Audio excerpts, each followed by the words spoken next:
Assalamualaikum warahmatullahi wabarakatuh. Salam jumpa pemirsa TVRI Stasiun Sulteng. Kali ini kembali kami hadir untuk mengantarkan review akhir pekan dengan topik kegiatan belajar mengajar tatap muka bagi siswa sekolah dasar sampai dengan sekolah lanjutan tingkat atas.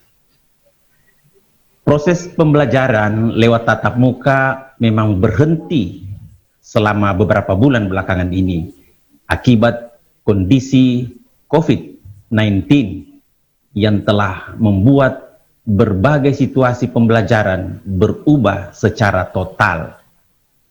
Kegiatan belajar mengajar atau KBM merupakan proses di mana guru dan siswa berinteraksi timbal balik satu sama lain yang bersifat mempengaruhi dan dipengaruhi.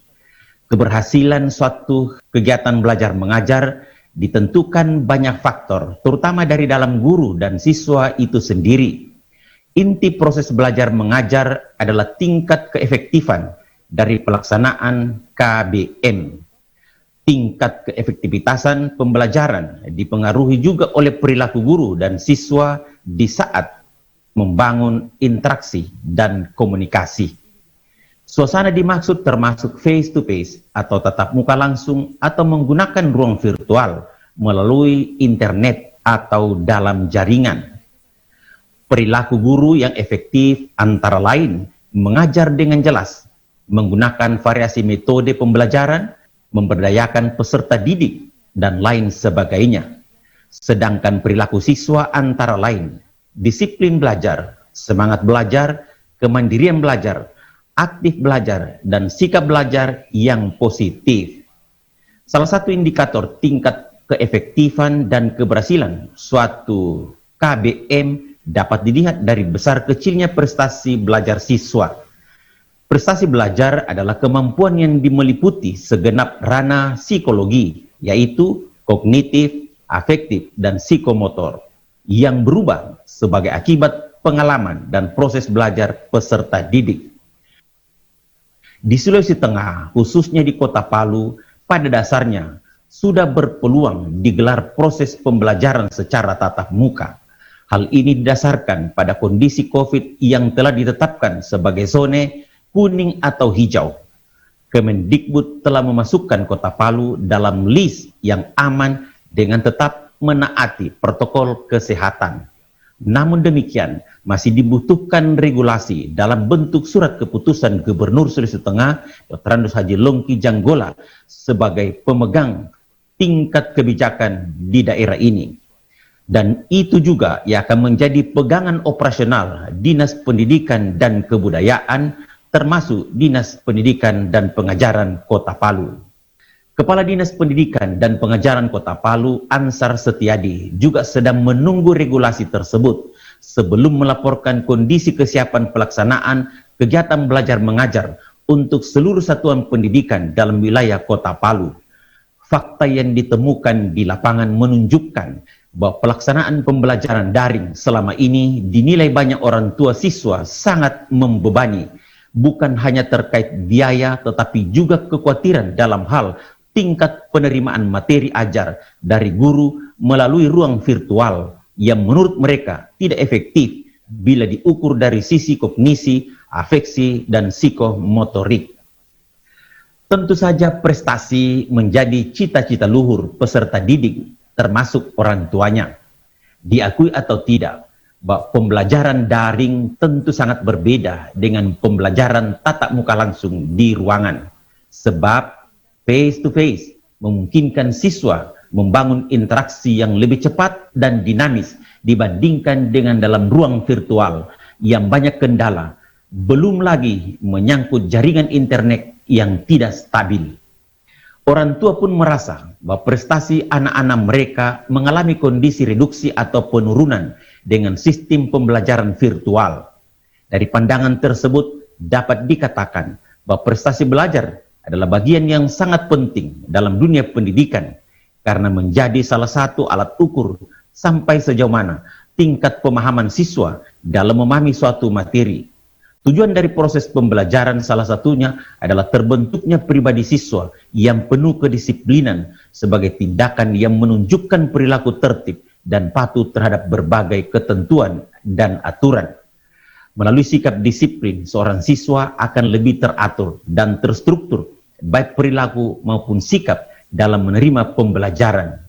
Siswa yang tidak disiplin dengan proses pembelajaran virtual tentu saja akan merugikan diri sendiri.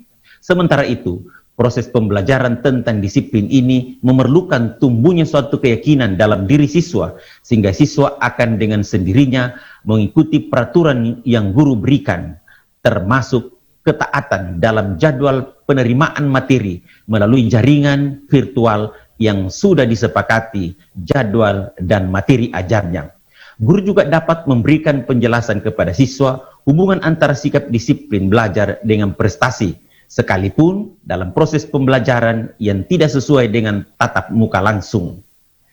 Untuk itulah dapat diharapkan adanya penumbuhan kesadaran bagi peserta didik bahwa seseorang yang disiplin belajar, termasuk belajar di saat virtual, bekerja dan melakukan aktivitas positif, akan dengan mudah mengantarkan seseorang pada puncak kesuksesan dan prestasi. Aktivitas belajar yang dilakukan oleh peserta didik berpengaruh terhadap terbentuknya kemandirian siswa yang baik dalam proses pembelajaran. Kemandirian belajar siswa tidak terbentuk begitu saja, namun melalui proses yang panjang dan bertahap. Dan proses pembelajaran virtual ini adalah bagian penting yang bisa menumbuhkan disiplin yang lebih dalam. Berdasarkan berbagai observasi, bahwa rendahnya prestasi belajar siswa disebabkan dua faktor, yaitu kurangnya disiplin dan kemandirian belajar siswa. Hal ini terlihat sejak awal pembelajaran virtual. Pada saat awal pembelajaran virtual, ada siswa yang tidak mengerjakan pekerjaan rumah yang diberikan oleh guru. Ketika pembelajaran berlangsung, sebagai siswa enggan membuka buku atau kesadarannya sendiri pada awal pembelajaran virtual karena kondisi COVID. Sebagian siswa tidak mendengarkan dengan baik apa yang sedang dikatakan atau yang diterangkan oleh guru karena mungkin pengaruh jaringan. Jika belajar tatap muka saja tidak maksimal, maka dapat dibayangkan kegiatan belajar mengajar melalui ruang virtual. Perspektif inilah yang perlu mendapat perhatian lebih mendalam oleh pemerintah, khususnya Gubernur Sulteng dan Wali Kota Palu melalui Dinas Pendidikan. Harapan orang tua terhadap pembelajaran tatap muka langsung sangat besar. Tetapi di sisi lain, pemerintah memikirkan keselamatan peserta didik jika akhirnya harus menjadi korban keganasan virus COVID. Kerjasama yang baik melalui bangun komunikasi yang positif antara orang tua, siswa, dan pemerintah adalah hal yang sangat mendasar. Kondisi yang kita hadapi adalah bukan dampak dari suatu program, tapi ini adalah bencana, sehingga keputusan-keputusan yang diambil pemerintah telah mempertimbangkan untung ruginya. Bahwa orang tua sangat mengharapkan segera pembelajaran tatap muka, itu adalah harapan kita semua, demi terciptanya transaksi pembelajaran dan keilmuan antara guru dan murid yang lebih baik. Kita tentu berharap kondisi akan semakin baik, dan regulasi juga akan segera keluar agar semua pihak memiliki kemampuan untuk membaca tanda-tanda di sekitar kita. Apakah proses belajar mengajar tatap muka sudah dimungkinkan dari berbagai perspektif? Sebab kalau berdasar sekedar keinginan tanpa mempertimbangkan keselamatan peserta didik, maka ini juga perlu mendapat kajian yang lebih mendalam. Kita berharap Kota Palu semakin membaik. Demikian review akhir pekan. Saya Basil Cio, sampai jumpa.